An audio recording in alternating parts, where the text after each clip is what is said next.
আসসালামু আলাইকুম। আমি সুমি আক্তার নতুন একটা ব্লগ নিয়ে আসছি।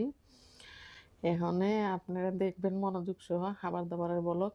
আমি ভাই আজকে গরম, গরম ২টা বাজে গেছে বাচ্চাদেরকে স্কুল থেকে নিয়ে আসতে। আইসা ভাত রান্না করে এখন ৩টা বাজে গেছে। আমার মেয়ে ছেলে পাগল হয়ে গেছে। তাই আমি একটু গরুর মাংস তাড়াহুড়া করে প্রেসার কুকারে ভিজাইয়া থুয়ে গেছিলাম। প্রেসার কুকারে রান্না করছি। দেখেন আমার মেয়ে ভাত মাইখা খাইতে পারে না। ওর মাংসগুলা ছুঁড়ে দিতে হইতেছে, ছেলের ভাত মাইখা দিতে হইতেছে, নিজেও খাইতে হইতেছে। মানে একটা তাড়াহুড়া। আর আমার প্রচন্ড খিদা লাগছে। ভাইরে ভাই আমি যে কি একটা অবস্থাতে আছি। এরপরে আমারে অনেকগুলা মানুষে বলে আমি ব্যস্ততা কেমনে কাটাই। আমার বাচ্চারে কি একটা পং, পং গানে দিছি সারাদিনে কানে লাগায় রাখে স্কুলে গেছে যা। ওইখানে গিয়ে পং, পং কানে লাগায় রাখছে।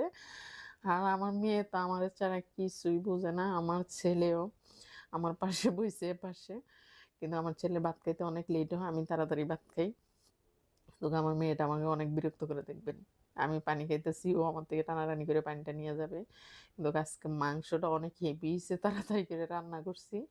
তো আমি তাড়াহুড়া করে ভাত খাইতেছি। আর আমার বাচ্চা তো আমার অনেক জ্বালাইতেছে। যাক যে যেখান থেকে আমার ভিডিওটা দেখবেন মনোযোগ সহ দেইখেন আমার কলিজার ভাই-বোন।